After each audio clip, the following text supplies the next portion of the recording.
The day began with a pale sky and a wind that cut through the skin. Even so, Donna Helena followed her usual path to the cemetery. The iron gate creaked as always, and she advanced among the trees, carrying an arrangement of fresh flowers for Antonio's grave. It was a scene repeated for decades, almost like clockwork.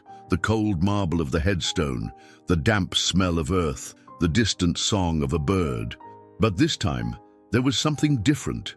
On the stone, a white envelope, isolated and silent, as if it were waiting only for her. As she approached, she noticed that her name was written in firm handwriting, loaded with intention.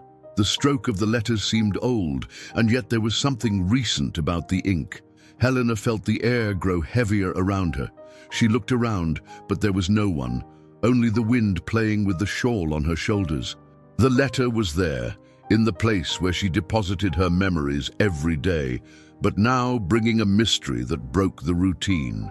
It was then that she realized that envelope could contain a truth capable of transforming the story she thought she knew, and perhaps forever change the way she remembered Antonio. The most striking stories of life are often found not in books, but in the small gestures we witness without expecting them. It was like this with Donna Helena, a simple woman from a small town who for decades followed the same silent routine, walking to the cemetery on top of the hill, bringing fresh flowers and speaking quietly with the memory of her great love. Have you ever stopped to think how many secrets fit in an entire lifetime? Sometimes what we believe is resolved still holds hidden pieces, ready to change everything we thought we knew. On that cold day, with the wind cutting through her face and the damp smell of earth in the air, a mysterious envelope on Antonio's headstone awakened more questions than answers. This is not just a story about longing, but about revelations that come when we least expect them. It's also about courage to face memories, open letters that might hurt, and even so, move forward with a heart at peace. And perhaps, as you listen to each detail, you'll remember someone special who also left deep marks in your life. That's why I want you to follow this narrative to the end. Each chapter will take you a little deeper into the mystery of this envelope and the legacy it left for Donna Helena. If you've lived through something similar or know someone who kept a promise for so many years, you'll feel each word as if it were your own. And before we begin, let me ask you something. If this story has already touched you in some way, subscribe to the channel now, activate notifications, and like the video. And in the comments, write which city and country you're watching from. This way, we'll know how far this story echoes in people's hearts. Donna Helena, at 72 years old, was one of those people that time seems not to rush. Her days had their own rhythm, marked by the sound of firm steps on the stone road that led to the cemetery. Early in the morning, while the small town was still awakening, she would leave home with a bouquet of carefully chosen fresh flowers, each petal carrying a piece of her longing. The cemetery was at the top of the hill, surrounded by ancient trees that seemed to guard everyone's stories there. The iron gate, worn by time, always creaked when she passed. Following the gravel path, Donna Helena kept her gaze serene, as if conversing with something invisible. For her, that route was not just a walk, it was a daily reunion with the eternal love of her life. The mornings were always silent, broken only by the song of some bird or by the rustling of leaves in the cold wind. When she reached Antonio's headstone, she would arrange the flowers, clean the stone with her hands, and remain silent for a few minutes. It was the moment when the outside world disappeared, and only she, the memory and the promise of never letting time erase that story existed. The tomb that Donna Helena visited belonged to Antonio, her husband, who passed away more than 40 years ago. They met when they were still young at a simple town dance when a shy glance was enough to unite two lives. Together they built a story marked by struggles and achievements, facing difficulties that only strengthened the bond between them. Life was not always generous.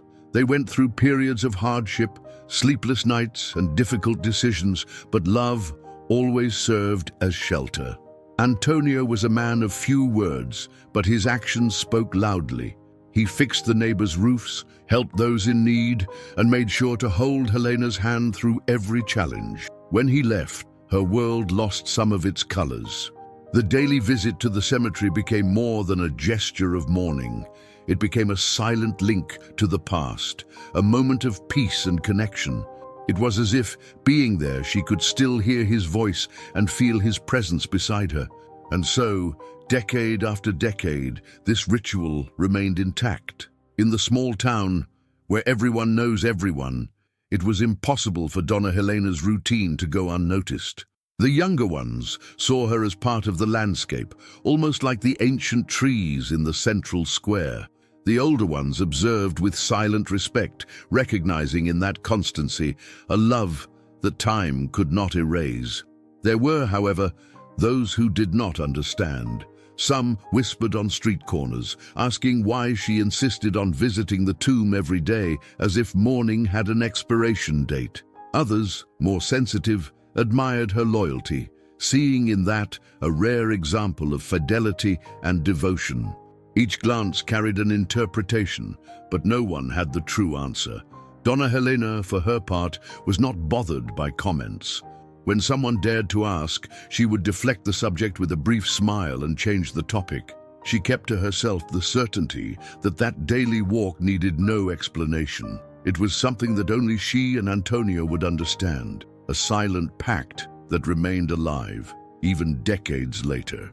That morning, the cold wind blew stronger than usual, pulling dry leaves from the trees and scattering them along the stone path.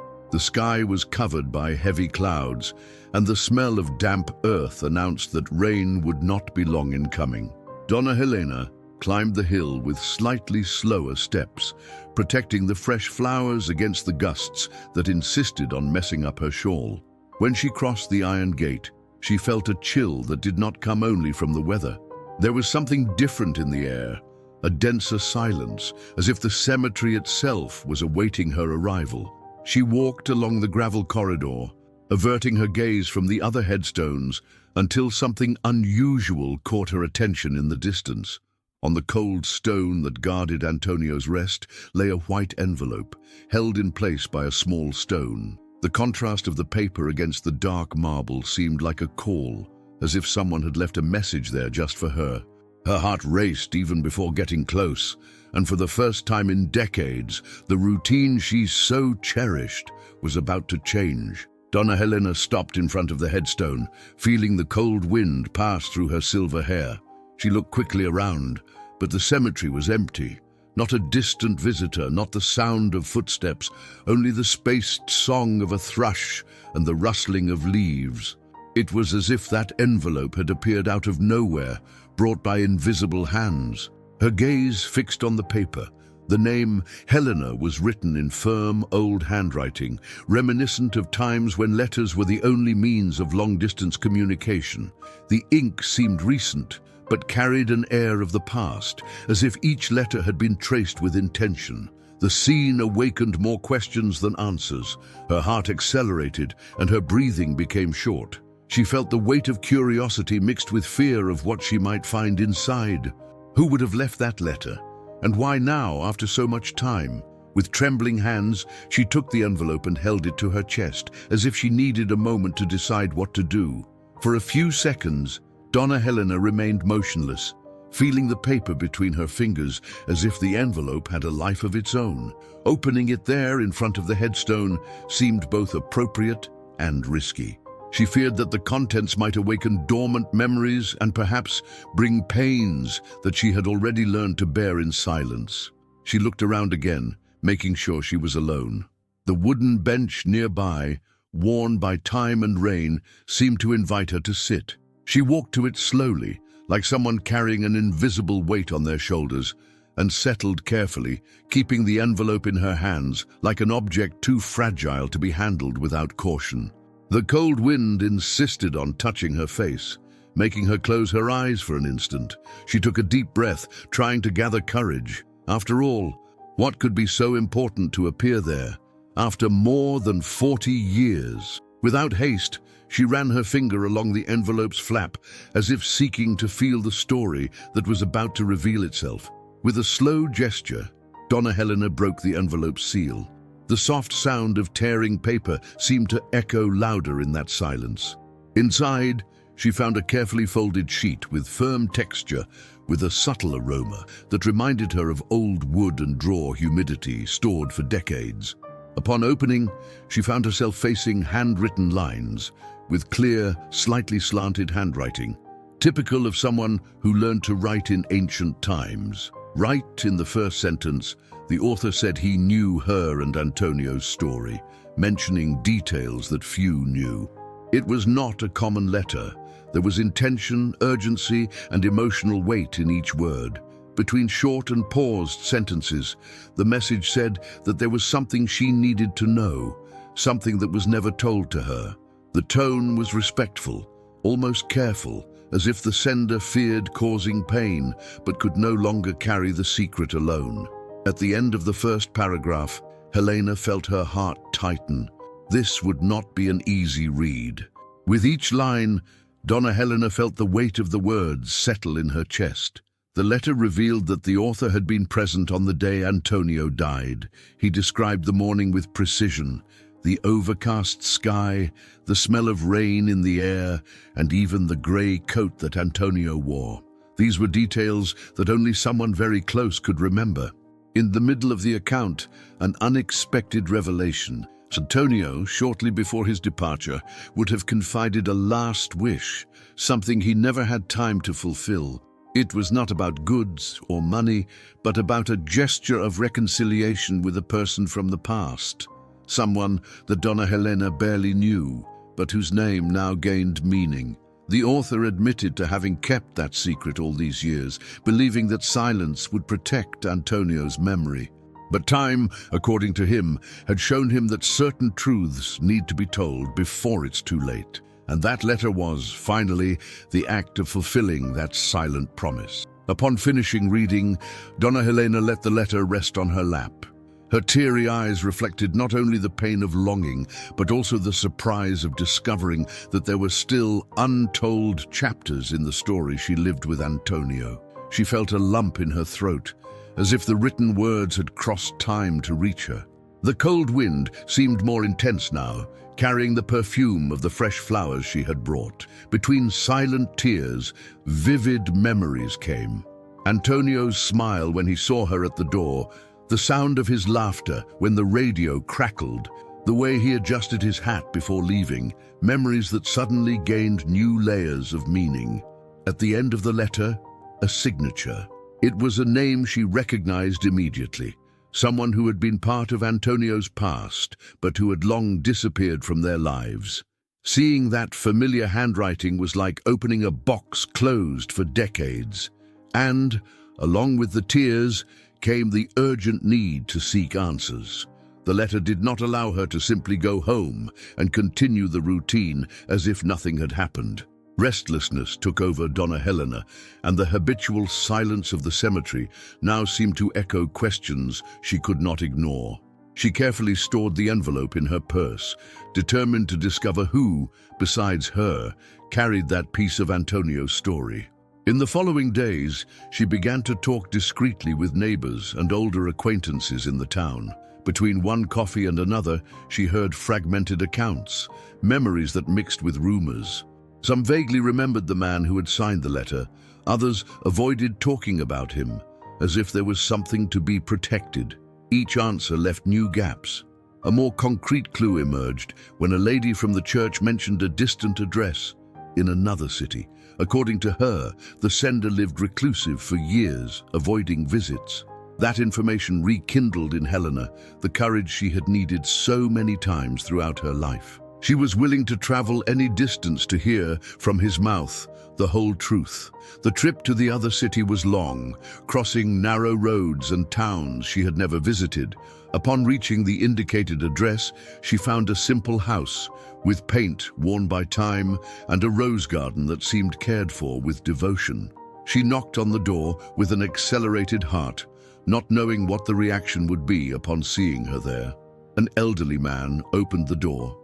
His face bore the deep marks of time, but his eyes maintained a firm and attentive brightness. For an instant they remained silent, measuring each other. He knew who she was, and she had no doubts that she was facing the author of the letter. A long sigh escaped him before inviting her to enter. Seated at the table, the man revealed that he had been Antonio's childhood friend. He told her that due to life circumstances, they had grown apart, but that the bond was never broken. He explained that he kept the secret so as not to hurt her, but that as he aged, he realized he could not take that story to the grave. His words were slow but loaded with sincerity and regret. The return to the cemetery, days later, had a different weight. Donna Helena carried with her the letter, now read and reread, and a feeling that she finally understood parts of Antonio's life that had always been hidden.